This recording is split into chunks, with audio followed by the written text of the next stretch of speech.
नमस्कार, capital TV देख रहे हैं आप। मैं हूं आपके साथ पूजा। दिल्ली में लाल किला मेट्रो स्टेशन के पास कार में हुए ब्लास्ट ने एक बार फिर कई सवाल खड़े कर दिए हैं। सवाल यही है कि क्या इसके पीछे पाकिस्तान का हाथ है।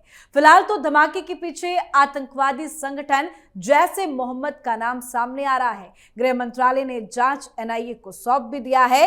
अब एनआईए हर एक कड़ियों को जोड़ेगी और जांच करेगी, पर इसका अंजाम एक बार फिर बुरा होता नजर आ रहा है। बड़ी बात यह है कि मोदी राज में पिछले इतने सालों में पहली बार राजधानी दिल्ली में इस तरह का हमला हुआ, वो भी उस जगह पर जहां से आजादी का बिगुल बजता है, जहां तिरंगे की शान हिंदुस्तान की पहचान है, लाल किला। सवाल तो कई हैं। पीएम मोदी ने भी कहा है कि हमारी एजेंसियां इस षड्यंत्र की तह तक जाएगी, इसके पीछे के षड्यंत्रकारियों को बख्शा नहीं जाएगा। अमित शाह भी आग बबूला है। राजनाथ सिंह ने भी वादा किया है कि साजिशकर्ता को छोड़ेंगे नहीं। तो क्या है दिल्ली ब्लास्ट के पीछे की कहानी और क्या होगा इसका अंजाम, आज इसे ही समझेंगे। चर्चा के लिए मेरे साथ स्टूडियो में मौजूद हैं कैपिटल टीवी के editor in chief doctor Manish Kumar. Doctor साहब, बहुत बहुत स्वागत है आपका। धन्यवाद। जो भी दिल्ली में कल हुआ, क्या इसके पीछे पाकिस्तान का हाथ? बिना किसी डाउट के पाकिस्तान का हाथ है। और मैं आपको बता दूं, प्रधानमंत्री मोदी जो इस बात के लिए गर्व करते थे कि आतंकवादी हमला 2014 के बाद इस मेन लैंड में नहीं हुआ, कश्मीर को अगर छोड़ दे तो आप, तो ये तो आपने शेर से आपने दुश्मनी मोल ली। क्या खबर आ रही है? प्रधानमंत्री मोदी ने भूटान से आज ऐलान कर दिया वही बातें जो उन्होंने उरी हमले के बाद की जी, पुलवामा के बाद किया और पहलगाम के बाद किया, कि किसी को बख्शा नहीं जाएगा। अब किसी में कौन है ये किसी? तो जैसे मोहम्मद का नाम आ रहा है, ये ऑलरेडी जो एजेंसियां हैं, जो डिफेंस फोर्सेस हैं, उनके जो तमाम एक्सपर्ट्स हैं, उनको ये मालूम था कि आपने अजहर मसूद के पूरे खानदान को खत्म कर दिया, वो तो बदला लेगा। कैसे इसको कर्टेल किया जाए, ये जो हुआ है, ये समझिए कि एक डेस्परेट मूव था और सरकार को बधाई देने की आवश्यकता है कि जो साजिश थी, जो प्लान था, उससे भारत को हमारे एजेंसियों ने बचा लिया। शाबाशी देनी चाहिए जम्मू कश्मीर के पुलिस को, क्योंकि आप इस बात को समझिए कि यह घटना घटी है तो यह क्यों घटी है? यह हमारे तमाम एजेंसियों के अलर्टनेस का नतीजा है। 4000 केजी अमोनियम नाइट्रेट मिला है, टाइमर्स मिले हैं, आईईडीज मिले हैं। मतलब पूरे दिल्ली को खून से लाल कर देने की प्लानिंग थी। हाँ। और ये जो दिल्ली में हुआ है वो क्यों हो गया? क्योंकि हम लोगों ने उनके तमाम मॉड्यूल को ही पकड़ लिया। तो होता ये है कि घर में चूहे जब हो जाते हैं बहुत सारे, तो चूहे को पकड़ने के लिए आप एजेंसी बुलाते हैं जो, लेकिन होता क्या है कि सारे चूहों को पकड़ लो, एक दो बच जाते हैं। यही चूहा था। जब अल फला यूनिवर्सिटी के अंदर रेड्स पड़ने लगे, ये डॉक्टरों का मॉड्यूल बनाया है, ये डी गैंग है, डी गैंग। डॉक्टर्स पढ़े लिखे एमबीबीएस, उसमें एक महिला भी है। आप देखिए कि पिछले एक सप्ताह 15 दिन के अंदर या एक महीने अगर आप लीजिए तो आपको समझ में आएगा, कम से कम अलग अलग राज्यों में अलग अलग एजेंसियों के जरिए करीब 25 से 30 हार्डकोर ड्रेडेड आतंकवादियों को हमने पकड़ा है। अभी 2 दिन पहले कहां पकड़ा हम लोगों ने? सूरत के अंदर। वो राइसिन बना करके बैठा हुआ, लिक्विड जहर जो पोटासियम साइनाइड से भी ज्यादा, उसके जरिए तो ये तो बायोलॉजिकल वेपन है, इसके जरिए हजारों हजार लोगों की मौत हो जाती। मीडिया बता नहीं रहा है कि कितनी बड़ी समस्या से हम बचे हैं। और कौन बचाया? हमारे एजेंसियों ने पकड़ा उसको। लेकिन सर हम हर बार देखते हैं कि कहीं भी इस तरह का कुछ हमला होता है किसी भी देश में या भारत में ही क्यों ना, जम्मू कश्मीर के आसपास इतने हुए, तो हर बार कोई ना कोई आतंकी संगठन सामने आती है, जिम्मेदारी ले लेती है, क्या भाई हमने किया, उसके बाद जांच की कड़ियां जुड़ जाती है। अभी तक कोई भी आतंकी संगठन सामने क्यों नहीं आ रहा है? भाई कैसे आएगा, कैसे आएगा? जो कोई भी इसका क्रेडिट लेगा उसके सर पे ब्रह्मोस जाएगा, इसी खौफ की वजह से। ये पहले की सरकार जब होती थी तो इसी तरह के बॉम्ब ब्लास्ट अगर होते थे तो इंडियन मुजाहिदीन वाले वो ईमेल किया करते थे सारे मीडिया हाउसेस को, आज तक को, इंडिया टीवी को, जी टीवी को, सारे लोगों को कि ये हमने किया है। अभी हिम्मत है किसी की? अभी हिम्मत किसी की है? नहीं है।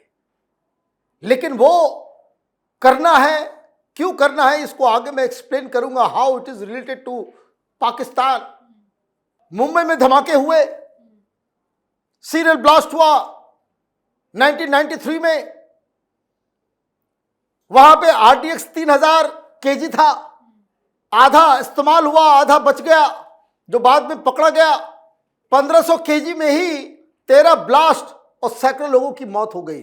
यहां 4000 के आसपास, 3000 कल पकड़ाया था, 1000 kg के आसपास आज पकड़ाया है। और ये सारी तैयारी हो गई थी, लेकिन हमने इनके पूरे साजिश को फेल कर दिया जब अचानक से हम लोगों ने पकड़ना धकड़ना शुरू किया। एक चूहा बच गया, उसको लगा कि हमारे सारे आका पकड़े गए हैं तो मुझे भी पकड़ लिया जाएगा, तो वो पाकिस्तान पे याद आया अभी UPATS ने पकड़ा 4000, वो अलकायदा के लिए रिक्रूट कर रहा था। अभी एक सप्ताह के अंदर ये पकड़ा गया है। 4000 पाकिस्तानी फोन नंबर्स, किस चीज के लिए? वो सोशल मीडिया पे हिंदुस्तान के खिलाफ आवाज बुलंद करने के लिए। आप इस चीज को समझिए कि इस तरह के कारनामे दिल्ली में उस वक्त हो जाए जब वक्फ बोर्ड के लिए मुस्लिम संगठन दिल्ली के अंदर में प्रोटेस्ट कर रहा हो, और ऐसे टाइमिंग के ऊपर इस तरह का ब्लास्ट हो जाए तो पूरे देश को जला दिया जाएगा। क्यों किया जा रहा है? तो आप इस बात को समझिए कि हमारी एजेंसियां, बहुत सारे कांग्रेस पार्टी और ये मूर्खों जैसी बात कर रहे हैं ये लोग कि इंटेलिजेंस फेलियर हो गया, इतने विस्फोटक आए कहां से? अरे भाई, ये विस्फोटक RDX नहीं कि पाकिस्तान से लाना पड़े, जम्मू कश्मीर से लाना पड़े। ये जो है बाजार में मिल जाता है, अब उसको कैसे रोका जाए उसके ऊपर ध्यान दिया जाएगा। लेकिन इन लोगों ने तो एक नया तरीका अपनाया है कि किस तरीके से बॉम्ब बनाया जा सकता है जो मटेरियल अवेलेबल है। क्यों किया जा रहा है? ये जैसे मोहम्मद का पूरा मॉड्यूल पकड़ा गया है। एक कि जैसे मोहम्मद के आका के पूरे खानदान को हमने खत्म कर दिया। उस समय भी वो कह रहा था कि मुझे ही मार दिए होते, मुझे जिंदा नहीं रहना है। अजहर मसूद यही कह रहा था ना। और दूसरी बड़ी चीज, ये मुनीर, ये कायर मुनीर, उसके यहां विद्रोह हो रहा है। वो तानाशाह बनना चाह रहा है और वहां उसकी लेजिटिमेसी इसी चीज पे। और मैं आपको बता दूं, आर्मी कमांडर जो 12-12 हैं उसके, वो नाराज चल रहे हैं कि भाई तुम्हारे बस की कुछ नहीं है, तुम्हारे कंट्रोल में तुम ना BLA को कंट्रोल कर पा रहे हो, ना अफगानिस्तान को कंट्रोल कर पा रहे हो, ना TTP को कंट्रोल कर पा रहे हो, ना TLP को कंट्रोल कर पा रहे हो। पॉलिटिकली भी पूरी तरीके से डिलेजिटिमाइज हो चुका है और उसको बनना है डिक्टेटर और संविधान में होना है बदलाव। बताया जा रहा है कि संसद से पास भी हो गया बदलाव। यस, इसी वजह से तो ये क्राइसिस क्रिएट करके पहलगाम किस लिए करवाया? क्योंकि वो एक्सटेंशन चाहिए था। और अभी क्यों? अभी इसलिए तो ये इस तरह का प्लान जो है इसने किया। और ये जो चूहा जो बच के निकल गया उसने ये सारी चीजें कर दी, लेकिन कर तो दिया। अब इसका अंजाम क्या होगा? प्रधानमंत्री मोदी ये दाग लेकर के वो तो ज्यादा दिन तक बर्दाश्त नहीं कर सकेंगे। अमित शाह की तरफ से कहा गया है एक एक को चुन चुन के निकालो, 1000 हो, 500 हो, आप देखिए, पाकिस्तान से आप लड़ सकते हैं, चीन से आप लड़ सकते हैं, लेकिन देश में बैठे घर के अंदर इन गद्दारों से लड़ना बड़ा मुश्किल है। टफ कानून भी बनाने होंगे, टफ मेजर्स भी लेने होंगे, और इस तरह के मीर जाफरों को सीधे 72 हुरों के पास कैसे भेजा जाए, इसकी भी तरकीब निकालनी होगी, इसकी भी तरकीब निकालनी होगी।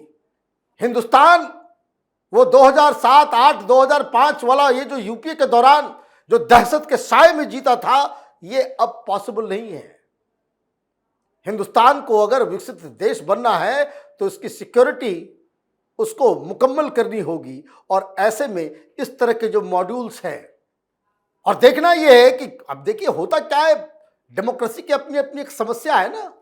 आप पकड़ धकड़ करोगे, डॉक्टर्स को पकड़ोगे, इस मॉड्यूल को पकड़ोगे, बस कांग्रेस पार्टी के वकील सब आ जाएंगे सुप्रीम कोर्ट में। बड़ा अन्याय हो रहा है, बड़ा अन्याय हो रहा है। बांग्लादेशियों को भगाओगे, टेररिस्टों को भगाओगे, आप जो है रोहिंग्या को भगाओगे, ये पहुंच जाएंगे सुप्रीम कोर्ट। ये राहुल गांधी करेगा कि भाई मुसलमानों को टारगेट किया जा रहा है, हिंदू मुस्लिम हो रहा है। अरे भाई, ब्लास्ट करने वाला निकला उमर, 5-5 डॉक्टर पकड़ा रहे, सारे मुसलमान। क्या कहें, जैनियों ने कर दिया, क्रिश्चियंस ने कर दिया, हिंदुओं ने कर दिया। तो एक तो टफ डिसीजन लेना पड़ेगा, और हिंदुस्तान की जनता को भी बिल्कुल सचेत रहना पड़ेगा। सरकार के साथ खड़े होने का समय है ये, कि आप एक्शन लीजिए जिसमें ये सरकार पीछे नहीं हटेगी। और मैं आपको बता दूं, जिस दिन भारत को ये सबूत, अच्छी तरह से पुख्ता सबूत मिल गया कि इस कारनामे के पीछे जैसे मोहम्मद और पाकिस्तानी हैंडलर्स के रोल है, ये ऑपरेशन सिंदूर पार्ट 2 उसको स्टार्ट किए करने में जरा सा भी टाइम नहीं लगेगा, क्योंकि बॉर्डर से खबर आ रही है कि जैसलमेर में ऑलरेडी एक्सरसाइज जो है वो शुरू हो चुका है। जी, बहुत बहुत धन्यवाद सर समझाने के लिए। धन्यवाद। तो जिसने भी साजिश रची अंजाम बुरा होगा। भारत 2008 वाला नहीं है, अब भारत कमजोर नहीं है, अब भारत जवाब देने से नहीं डरता, जवाब देता है। पुलवामा का बदला देखा था दुनिया ने, अब लाल किले के धमाके का जवाब भी देखेगी दुनिया। गृह मंत्रालय ने साफ कहा है कि जो भी इस हमले के पीछे है उसे ढूंढ कर खत्म किया जाएगा, चाहे वो सीमा पार हो या सीमा के भीतर। तो आप भी अपनी राय कमेंट करके लिखिएगा। देखते रहिए कैपिटल टीवी। नमस्कार।